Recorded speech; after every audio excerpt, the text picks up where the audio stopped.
بسم اللہ الرحمن الرحیم۔ اللہ کے نام سے شروع جو نہایت مہربان رحم والا۔ ألم نشرح لك صدرك ووضعنا عنك وزرك الذي أنقض ظهرك۔ کیا ہم نے تمہارا سینہ کشادہ نہ کیا اور تم پر سے تمہارا وہ بوجھ اتار لیا جس نے تمہاری پیٹھ توڑی تھی۔ ورفعنا لك ذكرك فإن مع العسر يسرا إن مع العسر يسرا۔ اور ہم نے تمہارے لیے تمہارا ذکر بلند کر دیا تو بے شک دشواری کے ساتھ آسانی ہے، بے شک دشواری کے ساتھ آسانی ہے۔ فَإِذَا فَرَغْتَ فَانصَبْ وَإِلَىٰ رَبِّكَ فَارْغَب۔ تو جب تم نماز سے فارغ ہو تو دعا میں محنت کرو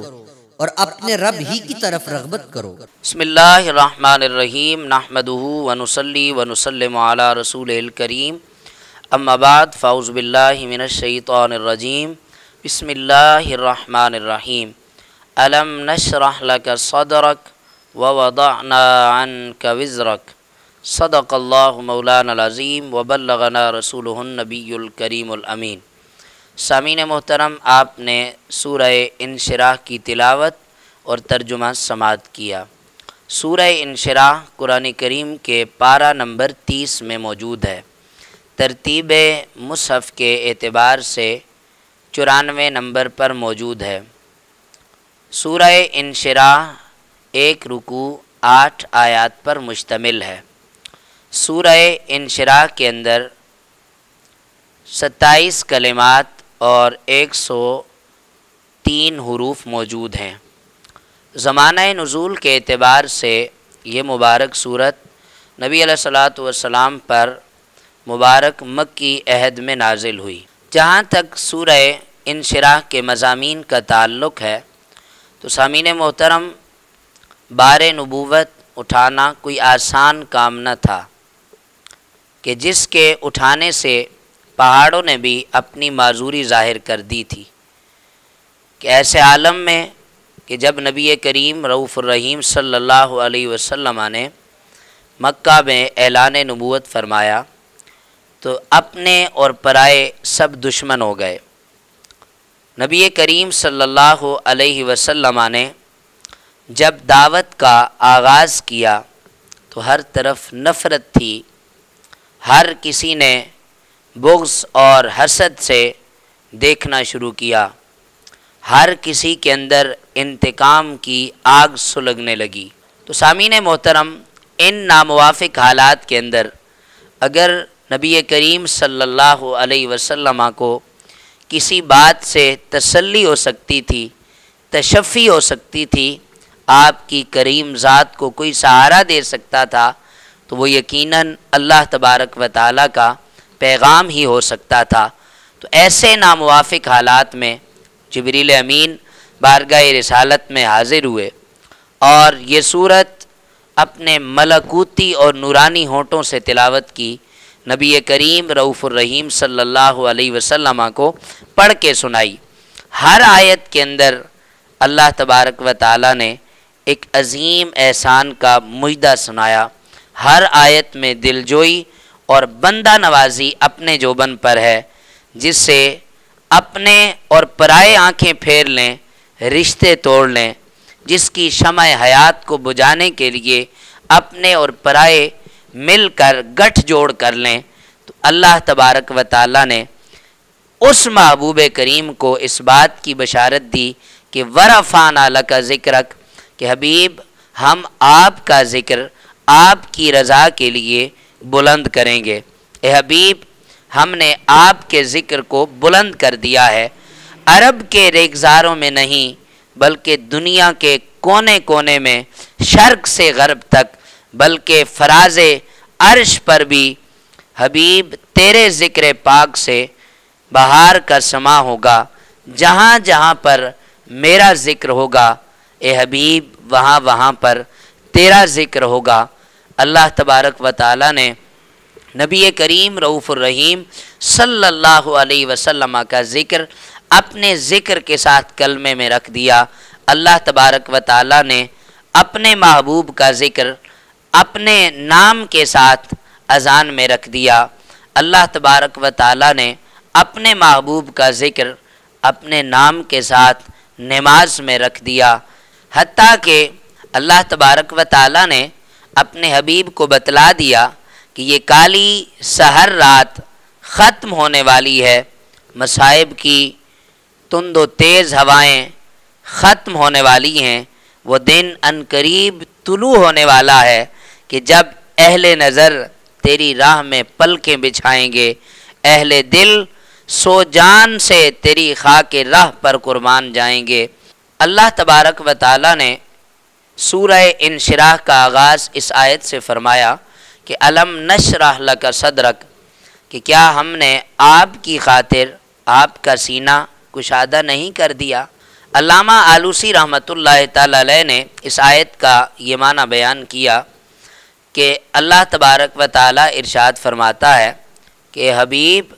ہم نے آپ کا قلب اطہر کشادہ کر دیا،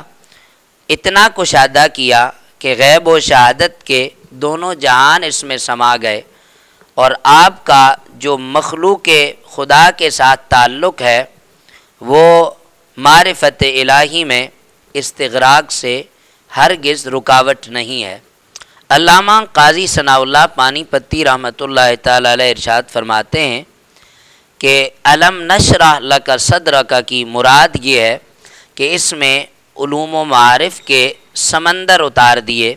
اور لوازم نبوت اور فرائض برداشت کرنے کے لیے اللہ تبارک و تعالیٰ نے اپنے محبوب کو بڑا حوصلہ عطا فرمایا۔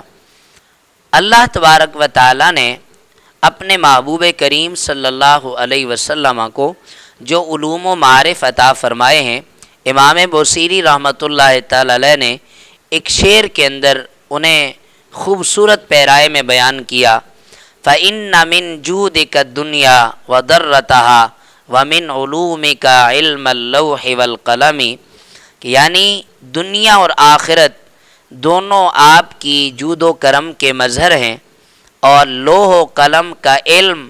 آپ کے علوم کا ایک حصہ ہے۔ علامہ ملا علی قاری رحمۃ اللہ تعالی علیہ نے یہاں پر ایک خوبصورت جملہ لکھا۔ آپ فرماتے ہیں کہ نبی کریم رؤوف الرحیم صلی اللہ علیہ وسلم کو اللہ تبارک و تعالیٰ نے اتنا علم عطا فرمایا کہ لوح و قلم کا علم آپ کے علم کے دفتر کی ایک سطر ہے، اور آپ کے علم کے سمندروں کی ایک نہر ہے۔ نبی کریم رؤوف الرحیم صلی اللہ علیہ وسلم کی ساری زندگی اس آیہ مبارکہ کی آئینہ دار ہے۔ اللہ تبارک و تعالیٰ نے نبی کریم رؤوف الرحیم صلی اللہ علیہ وسلم کو یہ حوصلہ دیا، یہ ہمت دی کہ کریم ذات نے ہر طرح کی مشکلات کا سامنا کیا، ہر طرح کی دشواری کو نبی علیہ الصلوۃ والسلام نے اس کا مقابلہ کیا، اور نبی علیہ الصلوۃ والسلام نے اس پر استقامت اختیار کیے رکھی، اور یہ اللہ تبارک و تعالیٰ کے فضل کے سوا ممکن نہ تھا۔ اس لیے ارشاد فرمایا الم نشرح لک صدرک، کہ حبیب کیا ہم نے آپ کے لیے آپ کو شرح صدر نہ عطا فرمایا۔ اس آیت کے اندر غور کرنے سے کلیم اور حبیب میں فرق بھی واضح ہو جاتا ہے کہ دونوں کو اللہ تبارک و تعالیٰ نے شرح صدر عطا فرمایا۔ حضرت سیدنا موسیٰ علیہ السلام نے دعا کی رب اشرح لی صدری، اور نبی کریم صلی اللہ علیہ وسلم کو اللہ تبارک و تعالیٰ نے ارشاد فرمایا کہ الم نشرح لک صدرک، کہ کلیم کو مانگنے پر شرح صدر عطا ہوا اور حبیب کو بنا مانگے شرح صدر عطا ہوا۔ اس آیہ کریمہ کے متعدد مفہوم علماء تفسیر نے بیان کیے۔ ان مفاہیم میں سے ایک مفہوم یہ ہے کہ نبی کریم رؤوف الرحیم صلی اللہ علیہ وسلم جب اپنی قوم کو گمراہی میں دیکھتے، فسق و فجور میں دیکھتے کہ وہ ان بے جان بتوں کی پوجا کر رہے ہوتے اور گمراہی کی دلدل میں پھنسے رہتے۔ قمار بازی اور شراب نوشی یہ ان کا شب و روز کا معمول تھا۔ غریبوں پر ظلم ڈھانا، غریبوں کے حقوق غصب کرنا، باہمی جنگ و جدال، قتل و غارت، بچیوں کو زندہ درگور کرنا، اخلاقی پستی اور ان کی معاشی بدحالی اور ان کی سیاسی ابتری، ان تمام چیزوں کو دیکھ کر نبی کریم رؤوف الرحیم صلی اللہ علیہ وسلم غمزدہ ہو جاتے۔ تو اس صورتحال کو بدلنے کے لیے تو اللہ تبارک و تعالیٰ نے آپ کو منصب نبوت پر فائز فرمایا اور قرآن کریم جیسا صحیفہ رشد و ہدایت آپ کو عطا فرمایا، دین اسلام جیسا جامع مکمل نظام حیات آپ کو عطا فرمایا، جس سے نبی کریم صلی اللہ علیہ وسلم کا یہ بوجھ اتر گیا اور منزل کا تعین بھی ہو گیا اور منزل کی طرف جانے والا راستہ بھی نور نبوت سے روشن ہو گیا۔ آیت نمبر 4 میں اللہ تبارک و تعالیٰ نے ارشاد فرمایا وَرَفَعْنَا لَكَ ذِكْرَكَ کہ حبیب ہم نے آپ کی رضا کے لیے آپ کا ذکر بلند کیا۔ حضرت سیدنا ابو سعید خدری رضی اللہ تعالیٰ عنہ روایت کرتے ہیں کہ نبی کریم رؤوف الرحیم صلی اللہ علیہ وسلم ارشاد فرماتے ہیں اتانی جبریل کہ میرے پاس جبریل امین آئے، وقال ان ربک یقول اور کہنے لگے کہ آپ کا رب آپ سے کہتا ہے کہ اتدری کیف رفعت ذکرک کہ آپ جانتے ہیں کہ آپ کے رب نے آپ کا کس طرح ذکر بلند کیا؟ قلت اللہ عالم تو میں نے کہا کہ اللہ بہتر جانتا ہے۔ قال اذا ذکرت ذکرت معی تو جبریل امین کہنے لگے کہ اللہ تبارک و تعالیٰ ارشاد فرماتا ہے اذا ذکرت ذکرت معی کہ حبیب جہاں جہاں میرا ذکر ہوگا وہاں وہاں آپ کا ذکر ہوگا۔ تو سامعین محترم، صاحب روح المعانی اس آیت کے تحت لکھتے ہیں کہ اس سے بڑھ کر اور کیا ذکر بلند ہو سکتا ہے کہ کلمہ شہادت میں اللہ تبارک و تعالیٰ نے اپنے نام کے ساتھ اپنے محبوب کا نام ملا دیا اور نبی کریم صلی اللہ علیہ وسلم کی اطاعت کو اپنی اطاعت قرار دیا اور ملائکہ کے ساتھ آپ پر درود بھیجا اور مومنوں کو درود بھیجنے کا حکم دیا، اور جب بھی خطاب کیا تو معزز القابات کے ساتھ خطاب کیا۔ نبی کریم صلی اللہ علیہ وسلم کو آپ کے مبارک نام نامی اسم گرامی سے اللہ تبارک و تعالیٰ نے پورے قرآن میں کہیں مخاطب نہیں کیا، کہیں ارشاد فرمایا یا ایھا المدثر یا ایھا المزمل کہہ کے پکارا، اور پہلے صحیفوں میں بھی اللہ تبارک و تعالیٰ نے اپنے محبوب کا ذکر رکھا اور تمام انبیاء اور ان کی امتوں سے یہ وعدہ لیا کہ وہ نبی کریم صلی اللہ علیہ وسلم پر ایمان لائیں۔ آج دنیا کا کوئی ایسا ملک نہیں کہ جہاں پر دن میں 5 مرتبہ نبی کریم صلی اللہ علیہ وسلم کی رسالت کا اعلان نہ ہو رہا ہو۔ حضور کے سوانے پر اپنوں اور بیگانوں نے جتنی بھی کتابیں لکھی، پوری دنیا میں کسی نبی پر، کسی مسلح پر، کسی فاتح اور کسی حکمران کے متعلق اتنی کتابیں نہ لکھی گئی، اور یہ سب کیوں نہ ہوتا کہ اللہ تبارک و تعالیٰ نے خود ارشاد فرمایا وَرَفَعْنَا لَكَ ذِكْرَكَ حبیب ہم نے آپ کے لیے آپ کے ذکر کو بلند کر دیا۔ اعلیٰ حضرت بریلوی رحمۃ اللہ تعالیٰ علیہ نے شاید یہ مفہوم اسی آیت سے اخذ کیا تھا کہ مٹ گئے مٹتے ہیں مٹ جائیں گے عادات تیرے، نہ مٹا ہے نہ مٹے گا کبھی چرچا تیرا۔ آیت نمبر 5 اور 6 کے اندر اللہ تبارک و تعالیٰ نے ارشاد فرمایا فَإِنَّ مَعَ الْعُسْرِ يُسْرًا إِنَّ مَعَ الْعُسْرِ يُسْرًا کہ بے شک ہر مشکل کے ساتھ آسانی ہے، ہر مشکل کے ساتھ آسانی ہے۔ کفار مکہ مسلمانوں کو یہ طعنہ دیا کرتے تھے کہ تم نادار ہو، کمزور ہو، مفلس ہو، تم مٹ جاؤ گے، تم پیس دیے جاؤ گے، تمہارا نام و نشان ختم کر دیا جائے گا۔ تو اللہ تبارک و تعالیٰ نے نبی کریم صلی اللہ علیہ وسلم کے ذریعے سے اہل ایمان کو حوصلہ دیا اور ان کی ہمت بڑھائی کہ اہل ایمان کو مشکلات سے گھبرانے کی ضرورت نہیں ہے۔ اللہ تبارک و تعالیٰ نے ان کے لیے مشکل کے ساتھ آسانی رکھی ہے، اور یہ مشکل تو تھوڑی دیر کے لیے ہوتی ہے، اس کی کوئی حیثیت نہیں ہوتی۔ ہمارا قانون یہ ہے کہ ہر تکلیف کے بعد راحت ہوتی ہے، ہر دشواری کے ساتھ آسانی ہوتی ہے۔ یہ تکالیف جن سے آپ کے ماننے والے دو چار ہیں، نبی کریم صلی اللہ علیہ وسلم سے اللہ تبارک و تعالیٰ ارشاد فرما رہا ہے کہ حبیب گھبرانے کی ضرورت نہیں ہے۔ یہ جو اسرت اور تنگ دستی کے باعث بیگانے لوگ زبان دراز کرتے ہیں، یہ ختم ہو جائے گی۔ عزت اور اقبال، خوشحالی کا دور شروع ہو جائے گا، اور یہ شرف آپ کو اور آپ کے نام لیواؤں کو عطا کیا جائے گا۔ آیت نمبر 7 اور 8 میں اللہ تبارک و تعالیٰ نے ارشاد فرمایا فَإِذَا فَرَغْتَ فَانْصَبْ وَإِلَىٰ رَبِّكَ فَارْغَب، کہ پس جب آپ فرائض نبوت سے فراغت حاصل کر لیں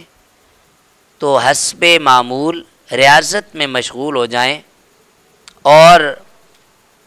اپنے رب کی طرف راغب ہو جائیں۔ علامہ ابن جریر نے حضرت سیدنا ابن عباس رضی اللہ تعالیٰ عنہ سے اس کا مفہوم یوں نقل کیا۔ آپ فرماتے ہیں یعنی جب آپ نماز سے فارغ ہو جائیں تو بڑے خشوع و خضوع کے ساتھ دعا مانگنا شروع کریں۔ علامہ آلوسی رحمۃ اللہ تعالی علیہ فرماتے ہیں کہ یہاں سے پتہ چلتا ہے کہ بندہ مومن کے لیے یہی مناسب ہے کہ اس کے سارے اوقات یاد الہی میں گزریں، یا دنیا کے ضروری کاروبار سے جو ہی فرصت ملے تو فوراً اللہ تبارک و تعالیٰ کی یاد میں مصروف ہو جائیں۔ اور بندہ مومن کا بیکار رہنا یا فضول کاموں میں لگے رہنا یہ بے عقلی اور نادانی ہے۔ اور یہاں پر انہوں نے حضرت سیدنا فاروق اعظم رضی اللہ تعالی عنہ کا ایک حکمتوں برا ارشاد نقل کیا۔ آپ ارشاد فرماتے ہیں انی اکرہ ان ارا احدکم فارغا سبہللا لا فی عمل دنیا ولا فی عمل آخری، کہ میں اس بات کو سخت ناپسند کرتا ہوں کہ میں تمہیں نکما بیٹھے دیکھوں، نہ تم کسی دنیا کے کام میں مصروف ہو اور نہ ہی تم کوئی آخرت کے لیے کوئی کار خیر انجام دے رہے ہو، تو یہ بات مجھے سنگین ناپسند ہے اور میں اس بات کو ناپسند کرتا ہوں۔ سامعین محترم، اہل اسلام نے پوری دنیا کے اندر جتنی فتوحات حاصل کی، جتنی کامیابیاں سمیٹی، 1250 سال اہل ایمان نے پوری دنیا پر حکومت کی۔ اس کا واحد سبب تھا کہ اہل ایمان اپنا وقت ضائع نہیں کرتے تھے۔ آج ہم جس بے دردی سے اپنا قیمتی وقت برباد کرتے ہیں، جس سنگ دلی سے ہم اپنے شخصی اور ملی فرائض کی ادائیگی میں سستی، کاہلی اور بے اعتنائی کا مظاہرہ کرتے ہیں، ہماری ذلت اور رسوائی کا سامان ہم خود کرتے ہیں کہ ہم اپنے ٹائم کو صحیح استعمال نہیں کرتے۔ ہمارے نوجوان جن کے دلوں میں اپنی ملت کا درد ہے، جو اپنی قوم کے مستقبل کو روشن دیکھنا چاہتے ہیں، جو موجودہ پستی اور انحطاط پر شکوہ کرتے نظر آتے ہیں، وہ حضرت سیدنا فاروق اعظم رضی اللہ تعالیٰ عنہ کے اس مبارک فرمان کو اپنے پلے باندھ لیں، زندگی کا شعار بنا لیں کہ جب بھی ایک فرض کی ادائیگی سے فارغ ہو جائیں تو دوسرا فرض ادا کرنے کے لیے کمر باندھ لیں۔ اللہ تبارک و تعالیٰ کو یہ بات گوارا نہیں ہے کہ انسان اپنی زندگی صرف آسان کاموں میں صرف کرے، اور بہت سی قومیں صرف اسی وجہ سے برباد ہوئی ہیں کہ انہوں نے مشکل کام کی طرف کمر نہیں باندھی، مشکل کام کرنے کے لیے انہوں نے اپنے اندر حوصلہ نہیں پیدا کیا، بلکہ ہمیشہ آسان اور آسان کام میں لگے رہے، نتیجتاً بربادی ان کا مقدر ٹھہری۔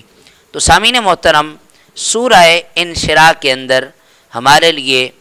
بہت سارے پیغامات ہیں۔ ان پیغامات میں سے سب سے اہم پیغام یہ ہے